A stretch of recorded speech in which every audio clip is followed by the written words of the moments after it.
Love him or hate him, Andrew Tate has a lot of thoughts about Chinese people. The Chinese are fearless, bro. The Chinese are extremely intelligent. I'll take that. China has conquered the entire earth. In an economic way, yeah. Have you ever seen a pregnant Chinese lady?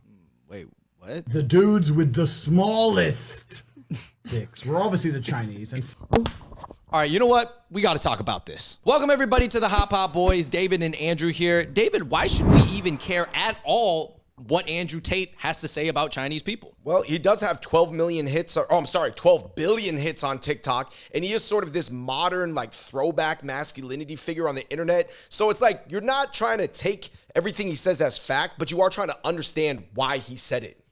Right. So, you know, someone's got to do the work of reacting and analyzing his most infamous quotes about Chinese people. And oddly enough, he only talks about Chinese people as like a different race outside of white and black people, it seems like. So, I don't know. It really always catches me off guard. So let's talk about it, guys. If you guys are excited about this video, please hit that like button right now and check out other episodes of the Hop Hop Boys. Let's get into it. First clip. Have you ever seen a pregnant Chinese lady? what the fuck? I haven't. You see what I mean? What the fuck? They're smart, right? So the Chinese, what the Chinese do, what the Chinese do. What the fuck? Yo, this was the wildest reaction to just the oddest observation ever. I cannot believe how this is the first time any of these guys had ever thought of a pregnant Asian woman in their entire life before. Clearly. Yeah, they were sort of acting like 16-year-old stoners having like some sort of like mind-blown moment. What, do Asian women just lay eggs, or like how do they just respawn? They're aliens, right? Ah. I think the truth is this: they both live in areas that are very non-Asian. Miami is about 1% Asian. Romania is 0.2 of 1% Asian. The UK is not very East Asian, at least in terms of like people from the Orient looking type look.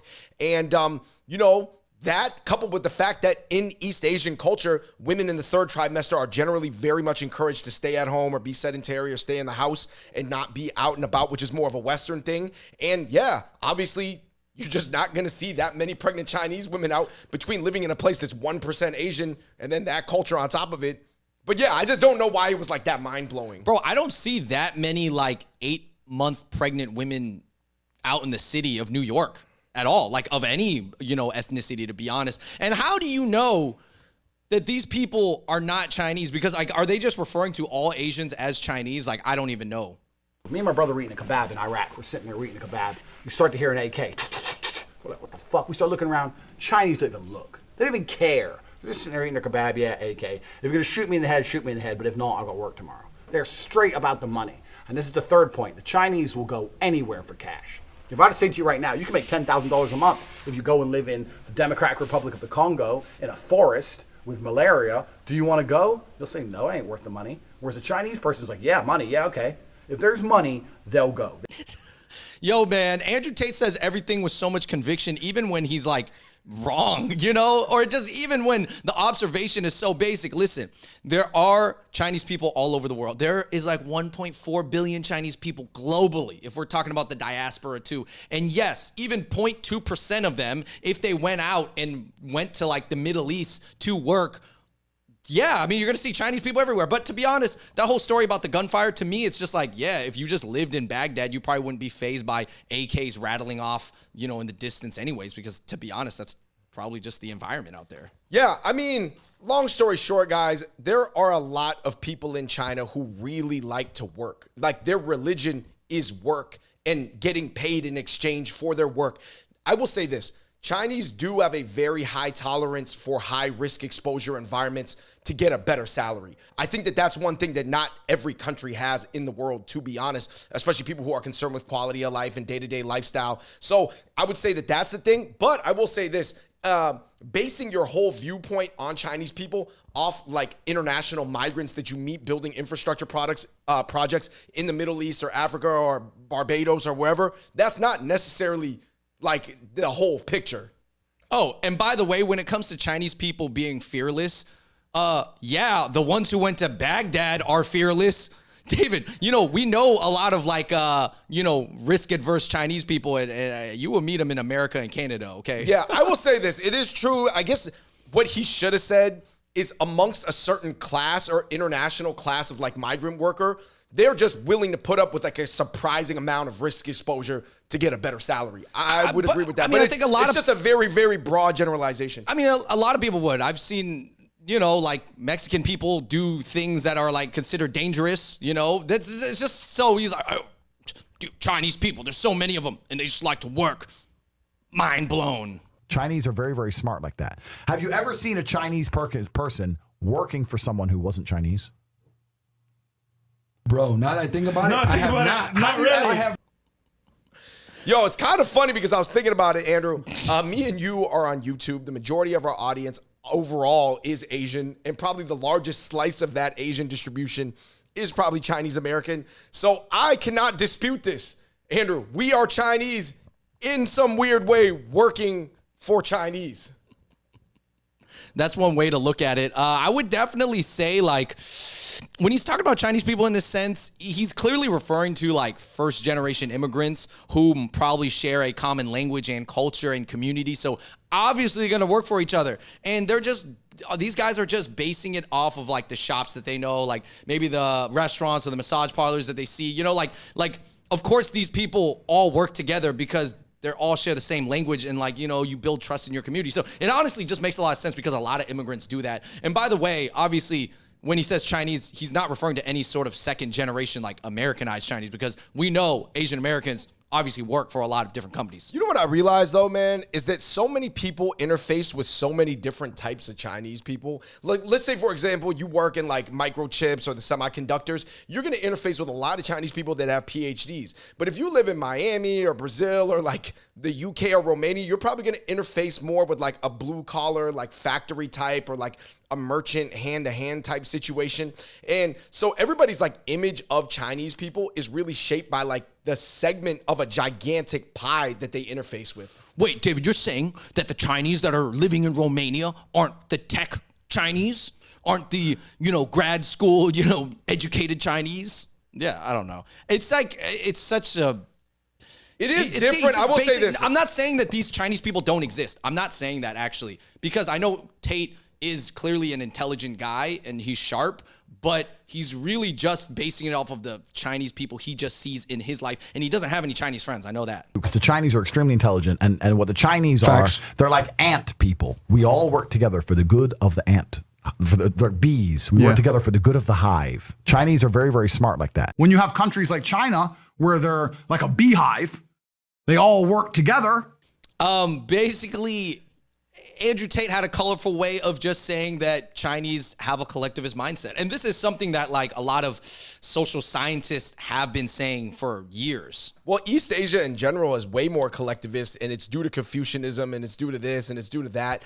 And the Western world has always been more individualistic. But, you know, to really analyze this, there's so many different charts, and there's social scientists like Hofstede's, you know, global metrics. They've broken down power distance, hierarchy, femininity, masculinity. They got like so many charts. But here's the interesting thing. I will give Andrew Tate props is because he's sort of, and by the way, I'm not saying I agree with him, especially his views on women. I'm just saying he does make people, a crowd that will never think about the words collectivism and individualism and Hofstede global metrics. Like, I guess he gets their brains to turn a little bit. Yeah, it's really interesting how Andrew Tate, whenever he talks about Chinese people, apparently he's a Chinese professor.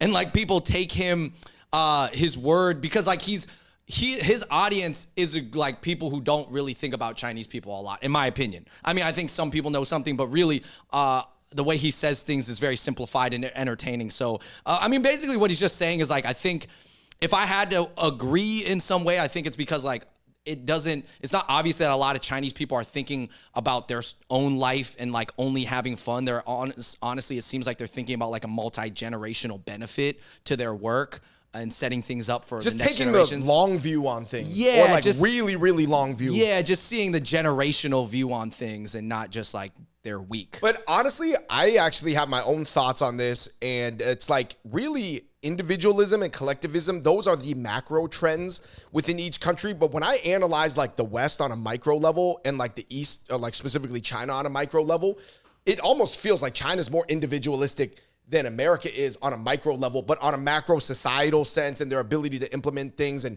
then just like go along with those changes, it's more collectivist on a macro level. So even within saying that something is individualistic and one thing is like collectivist, there's like different tiers of what you're seeing at micro, mid, macro. Anyway, moving on. I was like, are you telling me we spent all that money blowing this place up and now the Chinese are just going to rebuild it and get paid? That's what's happening.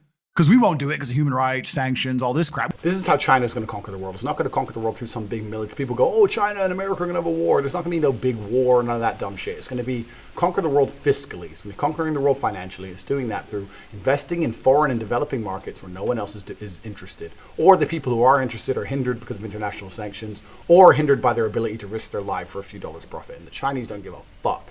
Yeah, I mean, what I feel like Andrew Tate did is read like 5 to 10 articles on Reuters about the China and Africa like relations, which there is a lot going on there for sure if you want to read into it. And then he's able to regurgitate it or translate it for an audience that doesn't know anything about what's going on. So now it seems mind-blowing, like, oh my gosh, Andrew Tate has this like secret knowledge and he's got the inside scoop on what's going on in Africa. No, there are tons of articles written about it. It's just that, you know, his crowd probably doesn't read into it, you know? That's not what they're interested in, which I understand because he is a masculine Western male, like pro-man icon, which that group of people probably don't Google these things a lot. Yeah, I mean, I think they're more focused on like what is happening in the immediate like 1 or 2 rings out of just focus on like getting buff and getting girls. On top of their daily life, like whatever this geopolitical stuff is like 7, 8, 9 rings away, depending on, you know, unless they work in import export or something. I mean, I do think that it does play into his larger message because he kind of has this thing where he's like, we need to restore patriarchy to save the West, and the West is going down to China because we're not doing what China is doing, which is investing in third world countries. We're just blowing up Iraq, and China's coming in and rebuilding the infrastructure and getting the payment for it. And I mean, what he's saying, there's some truth to it in the sense that over the past 10 years, you could argue that the metrics in America in terms of life expectancy, drug use, certain negative metrics have slid back. And certain metrics, obviously, in China, in terms of how people are just happy with like quality of life or whatever, not necessarily freedom or whatever, but that's not necessarily what they value, has went up. So it sort of like plays along with his whole like, if we let wokeness take over, it'll ruin the West and the West can no longer be competitive. But this also plays another part in why the West can't be competitive. Yeah, I would agree. And it also is weird how he always does talk about how China's going to take over. China's going to take over. And yeah, it's just trying to push his whole message and prove that people need to like go back to the patriarchy that he always preaches to save the Western society. It's weird though that him and some other manosphere guys have always said that China's going to take over, but then simultaneously they do sort of make fun of Chinese men specifically. Which comes to brings us to our last quote. Just play the clip, man. I had women who worked for me on webcam and we ran a studio. It was a big operation, right? And the dudes with the smallest dicks were obviously the Chinese. And all right. You know, obviously this falls in line with popular stereotypes. And when he's talking about Chinese customers, how does he know they're all Chinese? I don't know. I mean, obviously, I think there's a certain type of guy who would pay a lot of money to talk to these women, whoever these women are that he's employing. I mean, I've even heard these stereotypes, let's be honest, from like Logan Paul, Joe Rogan, Andrew Schultz. I mean, there's so many people that are popular in this almost like type of like sphere right now. And it's like sort of like these Nemoidians that are really smart, but they're dweeby with small peepees are going to take over the, the galactic empire. I'm just making a Star Wars reference right here. It's like, it's a really common thing that you see. But then I'm like, oh, wait, so you're saying the Chinese guys are dweeby and have small weenies, but they are going to take over the world. And especially for masculine macho men like him, you know, penis size is always that one thing that you're trying to use so that you know how to judge the other guy on. Like if he has a small penis, but he's smart and successful, you can always have that on and be like, he got a small peepee, you know, whatever. He's smart or whatever. He does his thing. He's productive, but he got a small peepee. And it's always a way to write people off. And he is, I do think him and his crowd kind of low key are writing off whatever productivity Chinese people are doing right now. No, I would say that that's how that entire crowd is writing it off. Like, of course, they see the work. They know that the West, or at least Western Anglo countries, do not want to do that work, or they're restricted from doing it, or just have no interest in it.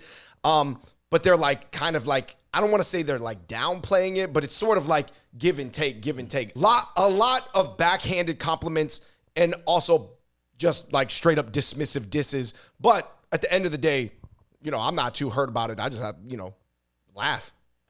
All right, so to wrap it up, why do you think he's only always talking about Chinese people? Like, what is it? Is it because, like, I would have to imagine that in Romania, the only Asians that are there are probably Chinese. Like, I don't imagine a lot of Koreans and Japanese and Vietnamese people in Romania. I think that it's the only one that's maybe opposing to the West, too, that seems like a rival. Like, Japan and Korea seem like great places to live, but they pretty much seem like on Team Western, so there's like no point in talking about them, and they're pretty small countries relatively to China. So, I mean, I just think a lot of these people, they like want to analyze what's happening in like a historian type of way, but also they don't want to feel impacted by it in their personal life. Yeah, also that they want to acknowledge that like this whole China's going to take over economically thing, but it's not going to be a cool takeover. It's not going to be threatening. Like, I'll always be able to beat up every Chinese person I ever met anyways, even if they took over the world. And probably a pretty large portion of their women will still prefer me over them. But yes, of course, we cannot do what they're doing with the infrastructure projects. And they'll always joke about it and acknowledge it, but they'll never really do a lot of research into Chinese people. They'll never have a Chinese friend to like bounce these ideas back and forth about. They'll just be like, yeah, I read some articles and I saw some Chinese people with my own eyes, and these are the conclusions I came up with. Long story short, I think two things really strike me. I would say that it's always interesting to see these like smart blue collar self-taught philosopher bros like make snap judgments on Chinese people. I remember Logan Paul one time was like, yeah, I noticed a lot of Asian dudes are like kind of feminine, but then they don't really drink cow's milk in Asia. They only drink soy milk. Soy milk produces estrogen. That's why Asian dudes are feminine to me. And yo, he thought he figured it out. Yeah, he solved it. He was like, dude, Asian guys, I figured it out. Stop drinking soy milk. Yeah, it's like, yeah, trust me. It's like, it's because we got to all get along with each other. I think that, you know, the smart bro, quick snap judgments is one thing that always like strikes me as like hilarious, because the, you know, the conviction that they say that they know everything with, even though I get where they're coming from, because they're just making a quick read based on like a generalization that sounds like true-ish. That's why it goes viral. Number two, I will say this, Andrew, sample size. If you never got the reps and the reps are not like distributed all across the plot chart, you do not have a full accurate assessment. You only have a read of what you're looking at. It's a little bit like the eight blind wise men, Andrew, who are taught to say, yo, go feel up this elephant and tell me what an elephant is. And one guy's like, yeah, it's just a big floppy ear. And one guy's like, I don't know, it's just like a tusk. And the other guy's like, I don't know, it's just a heavy foot. They're all wise men, so they have good brains, or quick brains at least, but they're just like, they don't have the full picture. And last but not least, I will say when it comes to, you know, at least as far as like the things that China's doing in the world, it's kind of viewed like the Spurs, like the Tim Duncan, Ginobili, Tony Parker Spurs that was winning championships. It just would like seem so unappealing and boring and like workman-like. It wasn't like the Showtime Lakers with Magic Johnson and Kareem and James Worthy, but it almost feels like right now that the West is almost picking like the Showtime Clippers, like Lob City, where they have all the highlights, but they would rather run it that way than like become like the Spurs, because like the China plan is like the Spurs boring, no highlight basketball. And that's why everybody wants to be the Warriors. Right. Because it looks like they got both. My final takeaway is just that Andrew Tate is this like kickboxer who's rich that now lives like a drug lord in a foreign country. And it's, a lot of guys find it really appealing. So anytime he says anything that is new to them or some new information, people are like mind blown and they're like, dude, you know that? Wow, you're like so smart, you know? And he is intelligent. He reads like articles and stuff like that. I don't think he really has time to read books, but you know, at the end of the day, like he's just this great translator, just taking this information from these articles and giving it to an audience that sees him like an aspirational prophet almost, you know, it's very interesting. And then also I think for a lot of people out there wondering like, hey guys, why should we even care what Andrew Tate or any of these guys think about Asian guys and Chinese people at all? Like who cares about these guys? And I think it's because I don't want to live in a bubble, you know, like these people are very much the voices of a lot of Americans, a lot of Western men, and a lot of men globally. Like, low key though, low key. Yeah. Low key, but he's high key. Dude, these guys, like a lot of men listen to these guys.